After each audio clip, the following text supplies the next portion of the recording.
México ha confirmado su primer caso de coronavirus. Hasta ahorita en China la epidemia sigue creciendo, va a seguir creciendo en todo el mundo. Ya son más de 400 las personas infectadas por el nuevo virus. Oficialmente, 10.637 personas muertas y 97.326 contagios de COVID-19. Si no es indispensable que salgas, quédate en casa.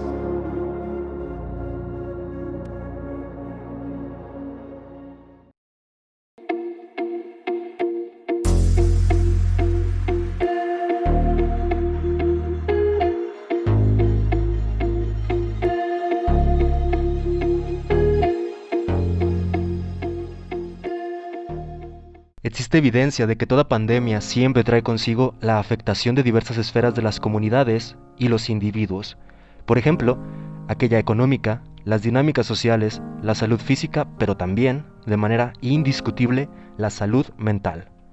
Así pues, diversos eventos que han tenido fecha en la última década, como el síndrome respiratorio agudo severo, la influenza porcina H1N1, el ébola, el síndrome respiratorio del Medio Oriente y el Zika han generado a su paso problemas de dicha índole. La más reciente pandemia y de la cual actualmente se experimentan efectos comienza en el mes de diciembre del año 2019, cuando se informa sobre la presencia de diversos casos de una neumonía potencialmente mortal en la comunidad de Wuhan, China. Para el mes de enero del 2020, la enfermedad COVID-19, producto del virus SARS-CoV-2, ya tenía presencia en por lo menos 19 países con un total de 11.781 casos confirmados y por lo menos 213 muertes. Desde entonces, esta enfermedad ha tenido una propagación rápida a escala comunitaria, regional e internacional, lo cual se ha traducido en un exponencial aumento en el número de casos y muertes en el mundo. El primer caso en la región de las Américas fue en Estados Unidos el 20 de enero del 2020. Desde entonces, este virus se ha dispersado en toda la región. La sintomatología asociada a la enfermedad incluye fiebre, tos y dolor de cabeza principalmente. Sin embargo, también se puede presentar fatiga, neumonía, diarrea, hemóptisis y disnea.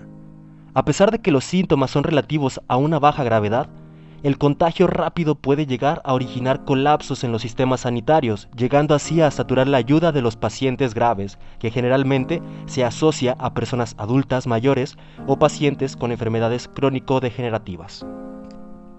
En México, de acuerdo a datos epidemiológicos oficiales, hasta el 18 de mayo del 2020 se habían registrado ya 51.636 casos confirmados de coronavirus, otros 98.567 casos negativos, 26.933 más que eran sospechosos y un total de 5.332 muertes. Asimismo, se estima que el 57% de los casos confirmados había sido en hombres, mientras el 42% en mujeres.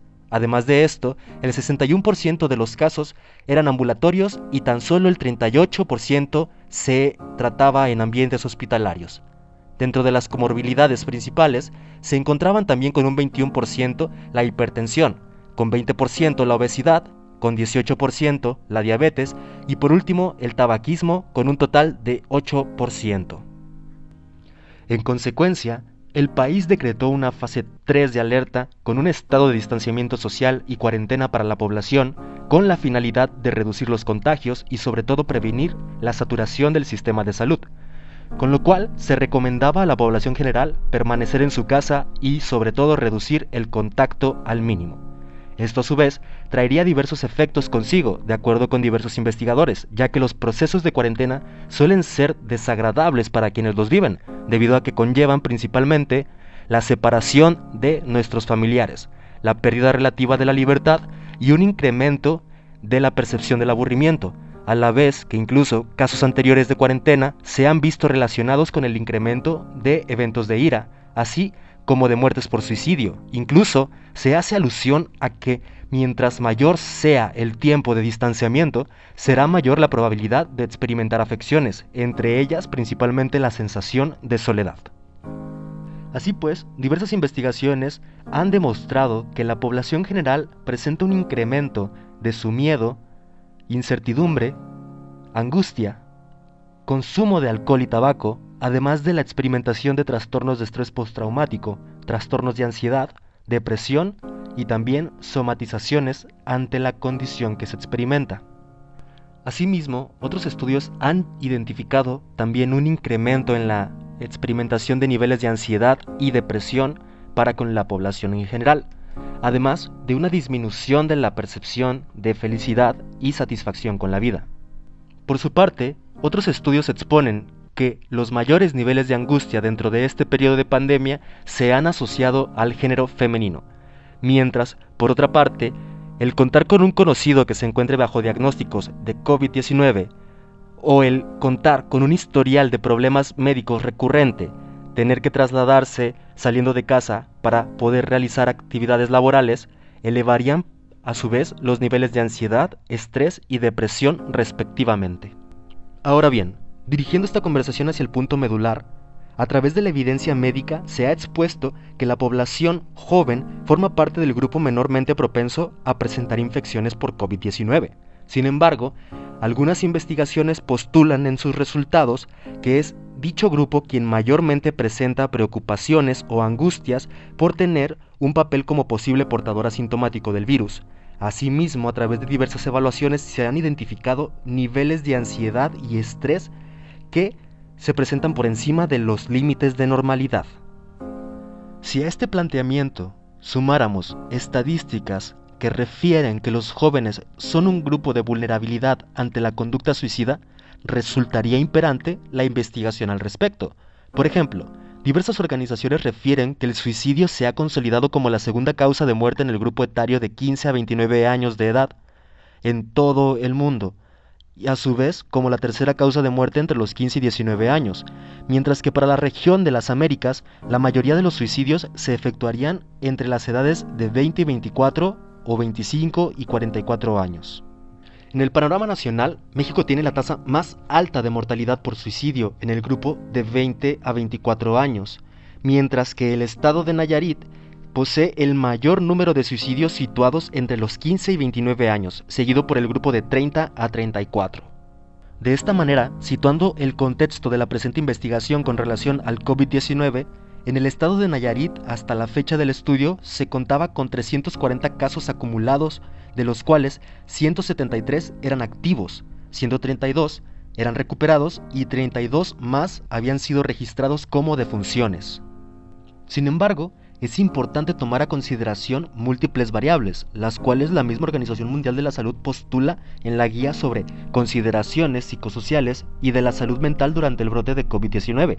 En este documento se recomienda el manejo adecuado de los medios de comunicación, la atención a situaciones de marginación o vulnerabilidad social, los cuidados hacia las personas diagnosticadas con el virus, las características de cuidado con niños y adultos mayores, así como el trabajo con personas en cuarentena. Estas recomendaciones sobre todo buscan reducir el impacto psicológico y en salud mental. Por su parte, Nayarit se encuentra caracterizado por poseer una baja tasa poblacional, lo cual, en sintonía con los informes federales, posicionan al estado en un punto delicado debido al aumento que presenta en las tasas de contagio. Por esto, resulta indispensable hablar también de las características de vulnerabilidad social que podrían compaginar con el impacto psicológico ante la contingencia que se vive actualmente. Por dar algunos ejemplos, se mencionará que en esta entidad federativa por lo menos el 39.7% de la población percibe ingresos que son inferiores a la línea de pobreza. Un 13.5% percibe ingresos que son inferiores a la línea de pobreza extrema, y otro 35.9% de la población es considerada vulnerable debido a que presenta carencias sociales diversas.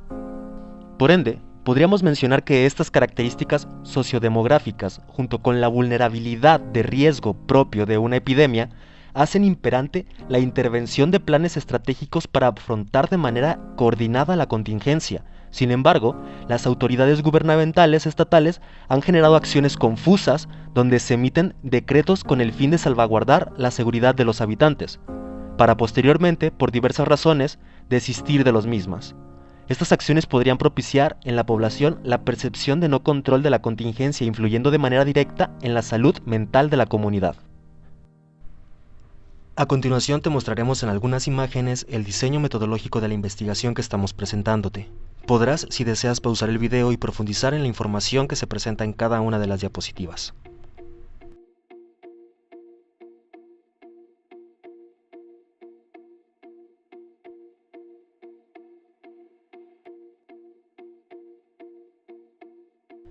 La variable riesgo suicida se presentó con una puntuación media de 5.29, lo cual corresponde a una interpretación general de ausencia de riesgo.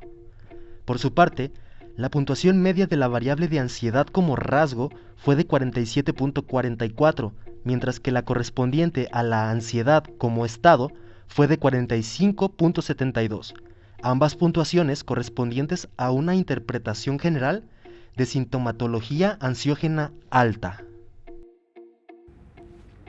Además de los datos ya mencionados en los resultados, existen ciertas condiciones que son relevantes de mencionar para una conclusión o una discusión. Por ejemplo, mencionamos que si hubiésemos distribuido equitativamente a manera de promedio la puntuación de riesgo suicida entre todos los participantes, estos recibían una cantidad de 5.6, lo cual equivalía a la ausencia de riesgo de acuerdo con la prueba. Sin embargo, si revisásemos los resultados de manera individual, identificaríamos que son aproximadamente 160 personas las que realmente han puntuado en la prueba con riesgo suicida. Además de esto, es importante comprender que el riesgo suicida como tal alude a una probabilidad mayor de poder morir por suicidio en algún momento de nuestra vida. Aunado a esto, son aproximadamente 172 personas las que mencionaron en su evaluación el tener reiterados pensamientos acerca de su propia muerte, siendo esto catalogado como una ideación suicida. También, a su vez, puntuado como uno de los factores de riesgo para la muerte por suicidio más relevantes. También se identificó que el 19% de nuestra muestra, aproximadamente 68 personas, por lo menos ya habían intentado un suicidio alguna vez en su vida. Entre otros de los factores de riesgo importantes que se identificó en nuestra muestra de estudio fue que aproximadamente el 30%, es decir, más de 100 personas, se identificaban actualmente como alguien deprimido, aunando entonces la experimentación de un estado de ánimo displacentero, siendo este a su vez uno de los, requisitos o elementos necesarios para el surgimiento del comportamiento suicida en las personas. Entre otras de las condiciones también contextuales que originan el comportamiento suicida, se identificó que también el 31% de nuestra muestra, es decir, a la vez más de 100 personas, contaban con un modelo aprendido de comportamiento de riesgo. Por ejemplo, algún familiar, amigo, conocido que hubiese muerto por suicidio o que en su defecto hubiese tenido algún intento.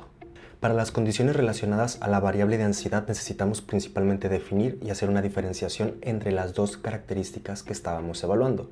Uno es la ansiedad como un estado. A esto aludimos, por ejemplo, cuando una persona está ansiosa o presenta características ansiógenas por un evento que está sucediendo actualmente, el cual puede deshacerse, disolverse y entonces ser meramente transitorio. La diferencia que se encuentra con la ansiedad como rasgo es que entonces, eso diríamos, es cuando una persona es ansiógena, es porque en su estructura de personalidad y aprendizajes pasados, es decir, en todo este repertorio conductual, se encuentra interiorizada las conductas o respuestas ansiógenas. Identificamos que aproximadamente el 57% de nuestra muestra presentaba un nivel de ansiedad como rasgo alto, es decir, personas que ante esta condición de pandemia están presentando conductas o consecuencias ansiógenas debido entonces a aprendizajes pasados, debido a un repertorio conductual o incluso debido a estructuras de personalidad. Por su parte, identificamos también el 53% de nuestra muestra, aproximadamente un poco más de 200 personas también, con una ansiedad de estado elevada, alta, lo cual las refiere que estas personas están experimentando todas estas respuestas ansiógenas, sí, generalmente nada más en consecuencia con la condición de pandemia con la que vivimos. Podríamos prever para este grupo de personas una transición mayormente armónica, es decir, que mientras el distanciamiento social y la condición de pandemia disminuya, también lo hagan sus reacciones ansiógenas. Sin embargo, para las condiciones de rasgo, podríamos prever que en un futuro, ante diversas condiciones también estresoras, esta misma modalidad de respuesta surja nuevamente y entonces también pudiese dificultar la adaptación ante estas situaciones o ante estos nuevos medios contextuales en los cuales nos estamos desarrollando. Así pues, como podemos ver, el panorama actual refiere a una vulnerabilidad bastante clara, podríamos incluso prever en un panorama no tan favorecedor un incremento en el padecimiento de ciertos trastornos, tal vez derivados de la ansiedad, incluso el incremento de las tasas de muerte por suicidio, así como la experimentación de comportamiento suicida, por lo cual entonces es imperante que comencemos justamente a formarnos en este tema, que comencemos a informarnos, a acercarnos y sobre todo de poco a poco cada uno desde nuestro lugar, justamente, sea como una persona civil, meramente un ciudadano, sea como algún profesionista de algún área de la salud o de cualquier ámbito del conocimiento, sumarnos para sensibilizarnos, para darnos cuenta que entonces la prevención del comportamiento suicida es tarea de todos, todos podemos aportar un poco a esto y que sobre todo, mientras más nos unamos y mientras más atendamos el tema, podremos estar cada vez más preparados y justamente responder de una mejor manera para esto. Nos vemos hasta el siguiente video de investigación.